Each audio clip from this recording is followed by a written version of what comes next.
There's no place like home.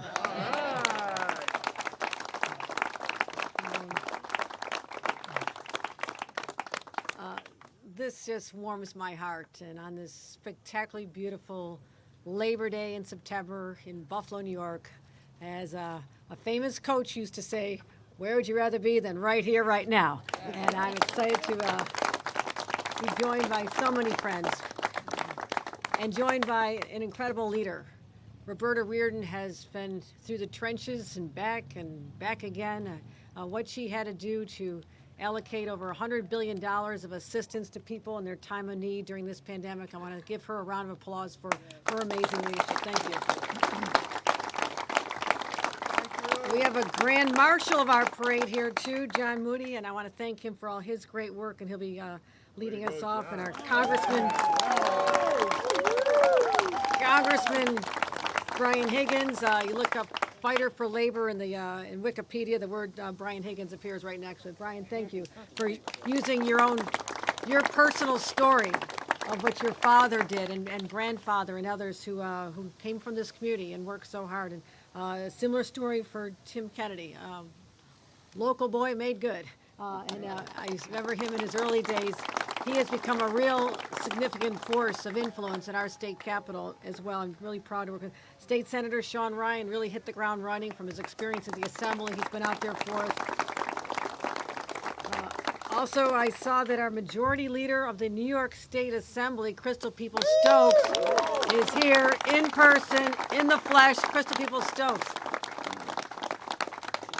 Assembly members Bill Conrad and John Rivera are here as well. I want to thank them.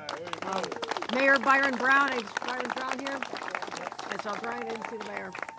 Byron Brown is here. Mitch Nowakowski, our council member. And someone who, whether it's a snowstorm or a pandemic, you want there at your side. That's our county executive, Mark Polenkars, is joining us. Denise Abbott, another woman who likes to go where it's not usually customary for women to lead, and I want to thank her for her incredible leadership as well. Denise Abbott, the president of the Buffalo AFL-CIO Central Labor Council. Peter DeJesus, our Western New York Area Labor Federation as well. Peter, great to have you on the team. Dick Lipsitz, we have been through so many battles. All my friends. I can't name all of you, I'll get yelled at, but I want to tell you I love all of you, and I want to thank you for the way you've lifted me up personally, the way you've supported me on my long journey into 27 years of public life, but more importantly, what you have done for the men and women of labor. That's how we'll all be judged. Do we lift people up? Do we take them to a better place as a result of us being where we are in our positions? And my friends, the answer when I look at all these friends in labor leaders, men and women, who put themselves out there on the line, fighting for men and women every day, the answer is yes. They answered that call, they served, they took us to a better place, and I want to thank every one of them. I was reflecting on what Samuel Gompers, anybody else read Samuel Gompers before you go to bed at night? Okay, all right, just saying, just check. The first president of the AFL-CIO. And he was a strong advocate for making Labor Day a national holiday. And I was struck by what he said back at that time. He said, the struggle with labor is to free man, and I'm going to add, and women, free men and women, from unfair, unjust, and unnecessarily cruel environments, and bring forward a day of deliverance from absurd economic burdens and cruel burdens as well. Doesn't that resonate today too? Isn't that what we're all about? Isn't that why we gather here, to celebrate what the accomplishments, but also know that our work is unfinished? So Samuel, you hit it right back then, and we're going to continue to live those words here today. That's right. I want to make sure that all of you know my commitment to labor is unwavering. This is the neighborhood where my grandfather had started life in this country after leaving great poverty in Ireland, and he didn't come alone. He left with his brothers. My grandfather Jack came with his brother Tommy and his brother Mike. Where they all ended up in this community was living the American dream, because they all became union members. Steel workers, longshoremen, pipe fitters, iron workers. They helped build this community. And therefore, and my own father worked at the steel plant. Their blood is running through my veins. The iron we built, the steel we built, the work we did on the wharfs to make Buffalo the great city it is. And I'll never forget that. how my family was elevated from extreme poverty to a middle-class dream, and even Grandpa had season tickets to the Buffalo Bills one year. Unfortunately, it was the year, I think, 1970, when they didn't win a single home game, but that's in the past. That doesn't happen anymore. That doesn't happen anymore. But also, we celebrate them, but also, what about the men and women who just came through this pandemic? Our hospital workers, our aides, the cleaning people who went in there, the people who drove the buses and got us to our jobs, the grocery store workers, the people who worked in pharmacies. They, my God, they did something so extraordinary. They left the security of their homes where they knew they were going to be okay, and they said, I've got a job to do, and I'm running into the flames. And they did it day after day after day. And our gratitude will be undying for those individuals who answered that call. You showed us courage, you showed us compassion, and you showed us what it's like to be fearless. And I am forever in awe of all of you. And so, in my first visit officially back home, I was home for a couple hours last weekend, and then the New York City subway broke down, and I had to leave. So I'm back. That trip was cut a little bit short. I'm back again. But I wanted to celebrate my first Labor Day as your governor in this very community. Yeah. In this community. Yeah. And I also want to send a message that there are bills that have been passed by our legislature. Crystal Peoples-Stokes been a leader on this. Tim Kennedy, Sean Ryan, all of our elected leaders, they have been out there fighting, and now their bills need to see life. They need me to take a pen. And despite the best efforts of my Catholic grade school nuns, I never developed good handwriting, so you can all be a judge yourself, but it works. I get it done. And I'm looking forward to putting a pen in my hand and bringing forth some legislation that I believe is going to make a difference for our workers. The first of all is speed zones, speed monitoring and work zones. Came forth by our own Tim Kennedy, who's been fighting for speed cameras in work zones to protect the lives of so many individuals. Also, Assembly Member Magnarelli from Syracuse. I was literally at the Syracuse Fair this past week. We dedicated a memorial, and I had a chance to hug the widow of a woman whose husband was doing nothing but his job on the highway, working for the DOT and another for the Thruway Authority, out there putting out the flags, making it safe for motorists, and their lives were wiped out like this because of an accident. We celebrate them at a memorial, but we celebrate them every day by passing this legislation. Again, thank you to Tim Kennedy for your leadership on this legislation.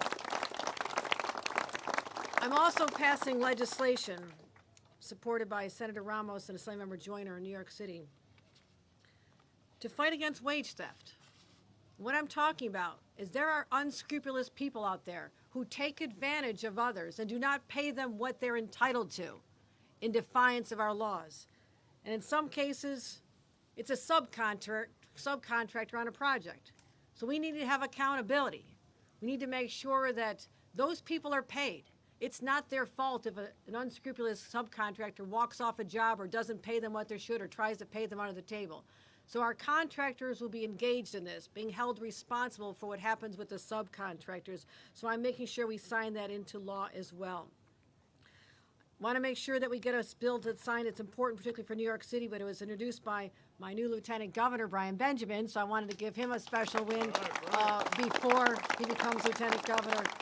And that's to make sure that we have prevailing wage laws expanded to building service employees at some of our condos and co-ops in New York City who take advantage of tax breaks. You're taking advantage of tax breaks to put these buildings up in New York City, you ought to be paying your workers, particularly the office cleaners, a prevailing wage. So I want to thank Senator Benjamin, my new Lieutenant Governor, as of upcoming Thursday, officially sworn in, and Assemblymember De La Rosa for getting it done. I also want to sign one more piece of legislation, two more. Shared work benefits. People didn't think a lot about shared work. What is that all about? You know all about this. We talked about the people who lost their jobs, could get a part-time job to go back, but if they took that part-time job to go back, they lost their unemployment. So the people wanting to get back out there, but still didn't have the same income they had before, were being penalized. And we talked about this.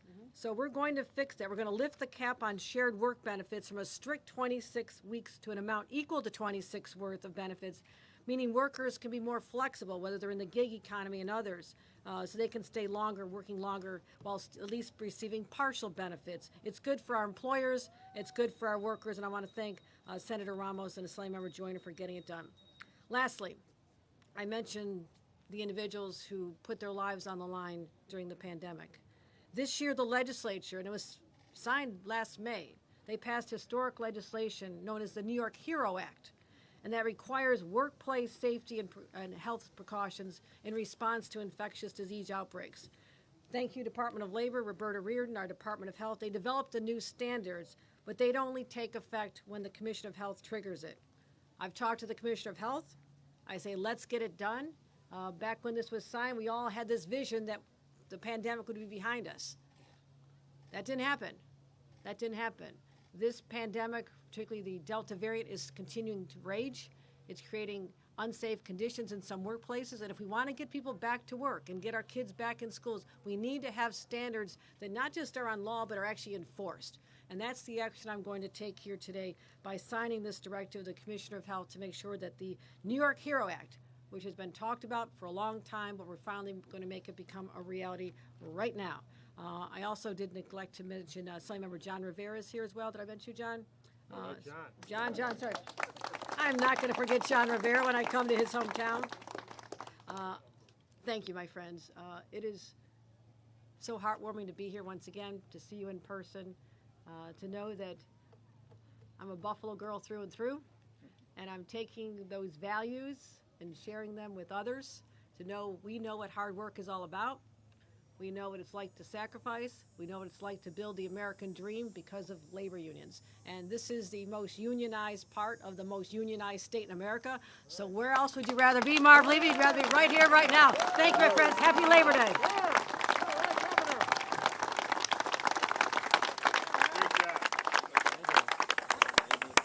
All right. All right.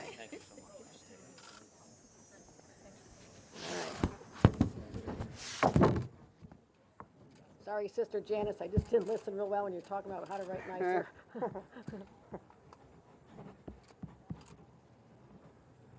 We'll line these up and give them to our labor leaders.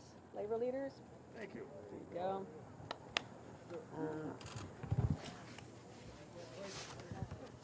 And I'll sign this too. This is all of our bills. This is the direct the Labor Commissioner of Health to take the action to enact the HERO Act once and for all. Let's get it done. All right.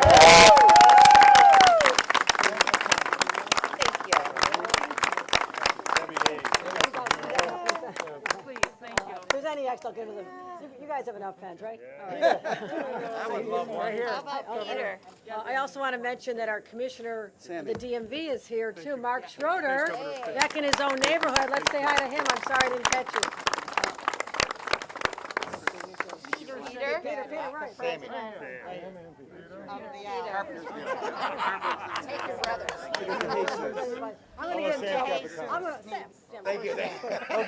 Sam will come after me. Sam or Peter, man. No, Sam, we'll make sure these all get to the right people. Peter's here, and everybody. Who didn't get one? Peter DeJesus. The president of the House. There you Behind my go. shoulder there, Peter. There you go. Kathy, Labor Pete we call him. Well, we'll get these out to you. Thank you. Let's march. Let's have a All right, way to go, Governor.